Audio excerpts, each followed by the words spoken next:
Grant and Clay are in Florida this week chasing hogs and turkeys. They'll be back soon, and we'll be sharing some great hunts with you from South Florida here next week. Awesome morning in South Florida. I'm just blessed is the word, just blessed. During the past few weeks, weather conditions have been favorable for prescribed fire in our area. This week, we'll be sharing techniques we use during a prescribed fire and how fire plays a key role in improving habitat and reducing tick populations. During the summer of 2018, Grant and the summer interns visited a property about an hour and a half east of the proving grounds. The landowner, Mr. Free, wished to improve the habitat and the deer herd quality on his property while making it easier to pattern mature bucks. While touring the property, Grant identified several areas that had been overtaken by eastern red cedar. As far as I can see down through there, is useless for deer. Look, come here and look through this hole right here. Get down where deer, quail, turkey live, there's nothing. It's a biological desert. Whack it. Where sunlight was reaching the ground, great native grasses and forbs were growing. There was a great seed bank in the soil. It just needed sunlight to be released. We're gonna cut them, fell them, let them lay for a year or two, then drop a match. Mr. Free didn't waste any time. Within just a few months, Mr. Free had hired a crew, they'd felled all the cedars and let them lay.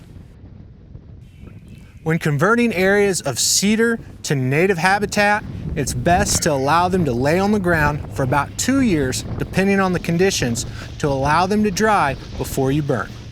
Last summer, when we revisited Mr. Free's property, the cedars weren't quite ready to be burned.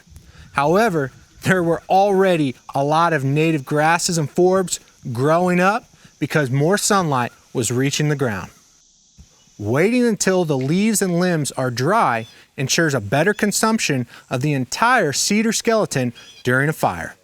The cedars continued to dry throughout the summer, into the fall and winter, and just a few weeks ago, Mr. Free checked and they were ready to be burned. If you slap a limb and the leaves fall off, it's ready to burn. When the conditions were favorable, Mr. Free brought in a crew to use prescribed fire to burn the felled cedars and allow even more sunlight to reach the ground. A fire break was created around the entire perimeter prior to lighting, and when the first cedar was lit, things warmed up quickly.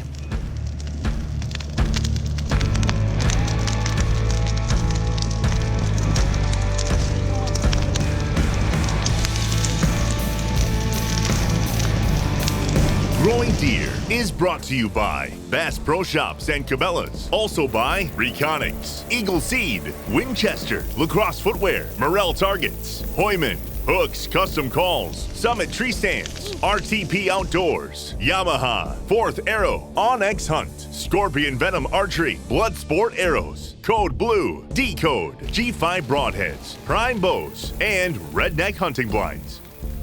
Ideally, when burning cedar cuts, it's best to allow the fire to back through the area and consume more of the cedar trunk and limbs. This method consumes more of the cedar skeleton, which has been pulling nutrients from the ground for decades. By burning slowly and consuming more of the cedar, well, those nutrients go back into the soil and are available for the native species, which will be growing soon.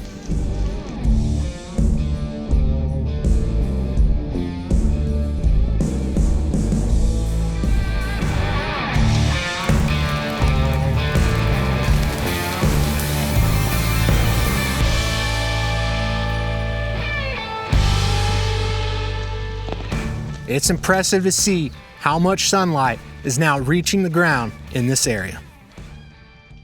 Well, we finally got to burn our glade restoration project today after a long time of waiting for the rain to stop and things to dry out. I think we got a good first burn. It's exposed a lot of new area, seeing a lot of things that we just couldn't see before because it was covered up in cedars. Dave and the crew really did a great job. We're looking forward to the next phase, seeing this spring what grows, giving this a couple more years to grow back up and then burn it again. and eventually we'll get it down to, we'll get rid of the remaining skeletons and move on to our next project. Within a few weeks, there'll be many species of native grasses and forbs growing, which will be tender and palatable browse for many species of wildlife.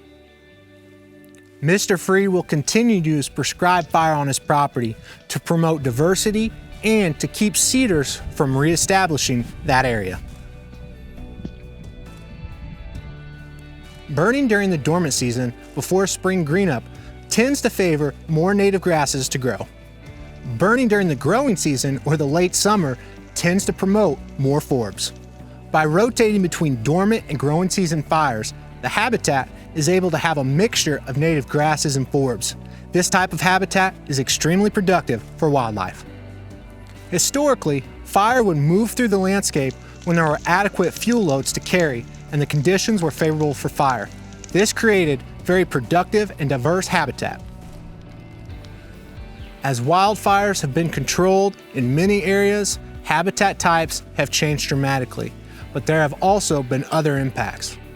High fuel loads, especially in hardwood timber, where leaf litter has built up over many years, creates incredible tick habitat. A closed canopy forest during the summer, well, it can get very humid, and leaf litter can hold a lot of moisture. This is ideal habitat for ticks, as their skin requires moisture. Ticks can have a very negative impact on both wildlife and humans. Research has shown that prescribed fire can be used to help reduce tick habitat and ultimately decrease tick populations. The amount of impact depends on the size of the area that is burned. If the area is only a few acres, well, it won't take long for that area to be recolonized by ticks as they're brought in by deer, coyotes, raccoons, or other critters. Research has shown that tick populations can be reduced when larger areas are treated with prescribed fire every year or two. This time of year is a great time to target tick habitat as the conditions are often dry and favorable for prescribed fire. During the past several weeks, we've been using prescribed fire to burn away the leaf litter in the hardwood stands of timber here at the Proving Grounds. However, we didn't just drop a match and let her rip. We carefully planned and prepared for each burn. So start a backing fire, let it get off the top of the mountain. Right on top, the wind's gonna be a little whippy, even though there's not much right here. And then you start stripping. It's great that we have Onyx on our phone and can be right there in the field right before the burn, describe how we plan to do the burn and where everyone should be positioned throughout the day as the burn progresses. Sound like a plan to everyone? Yeah. Sounds good. All right, so let's do a radio check. Everybody get your radios on. People often ask us, how do we control the fire, or how do we create breaks so the fire doesn't get out of control? And one of the ways that we do that is we use just naturally occurring fire breaks. In this case, it's a food plot. So we got this long ridge top food plot right here. This is our fire break. It's green out here. It's not gonna, there's no leaf litter out in the plot. So this fire isn't going over this hill. It's gonna go where there's fuel, which is right behind me where there's heavy leaf litter. So anytime we can use a food plot, a creek, an interior road, it just makes our life easier than having to create a break. We just use those naturally occurring breaks.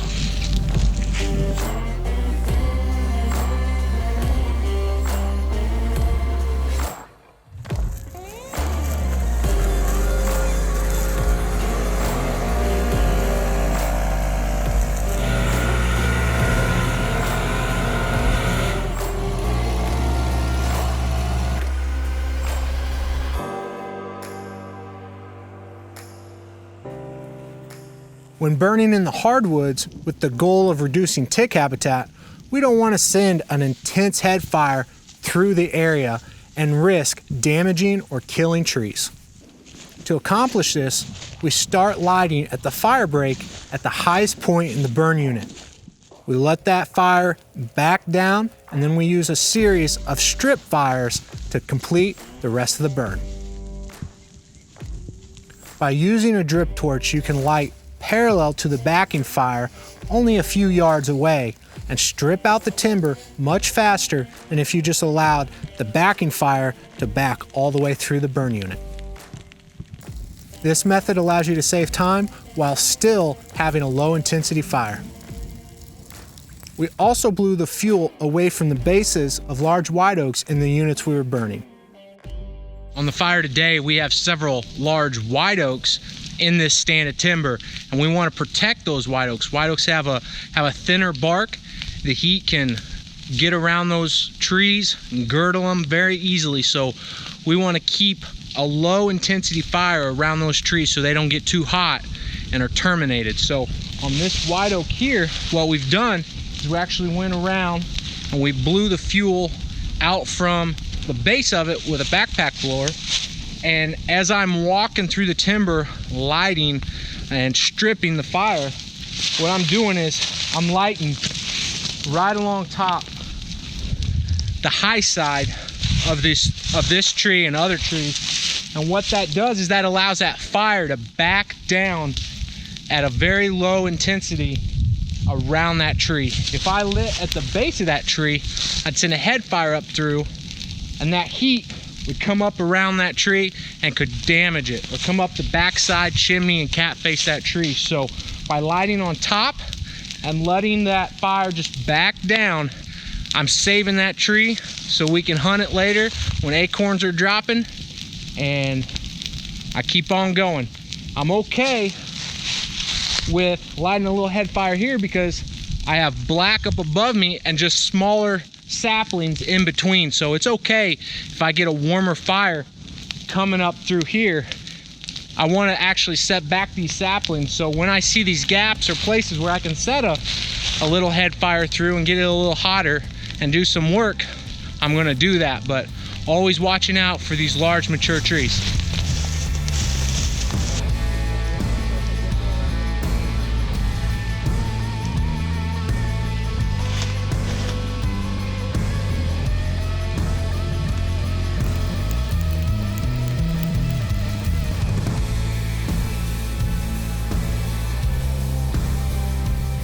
All right, just finishing up this prescribed fire, and we talked a little bit while we were doing the fire about saving the large trees, and this is just a great example. We've got a large white oak right here, and you can tell at the base of it, we cleared out the leaves, there was no fuel at the base, and the fire didn't get hot right on the base of that tree. But right behind it, there's a small sapling, and you can see whereas the heat was coming up the mountain, it was chimneying up the back side of that trunk, and it kind of scarred the trunk. That tree probably got girdled, damaged the cambium layer, and that's okay on that size of tree, on that sapling. We're okay with that, but we didn't want that to happen on these large trees. So this is just a great example of why we remove the fuel from the base of these larger trees, especially our prize white oaks. Because of the time of the year and the less intense fire, it's not likely that many ticks are killed directly by the fire, as they will move underground. However, by removing most of the leaf litter, there is little moisture at the tick level, especially if it doesn't rain for several days after the fire. When the ticks surface and there's no moisture, well, they will desiccate and die. If a rain moves through right after a fire, well, there may be enough moisture for ticks to survive and continue the rest of their life cycle. Fire has been an important part of the landscape throughout time, as it creates diverse, rich habitat and keeps critters like ticks in balance. Prescribed fire can be a great management tool when it's used correctly. However, you have to remember, it's not a burn once and you're done. It takes a frequent use of prescribed fire to achieve the best results. If you're interested in learning more about how we use fire to improve the habitat, check out our habitat management playlist. Keep in mind, if you wish to use prescribed fire as a management tool, these videos are not a training course. You should enroll in a training program before conducting a prescribed fire. Whether you're thinking about turkey season or lighting up a fire soon, I encourage you to get out and enjoy creation. But more importantly, I hope you slow down and listen to what the Creator's saying to you and the purpose He has for your life. Thanks for watching Growing Deer. All right, sounds good. We'll start doing that. I'm working with Clay. Tyler's kind of working that western side. I would say, Grant, if you're okay with it, Tyler probably can come over here. That way we get this side over here, and it's just going to creep down pretty good on that west side with that. Yeah, copy that.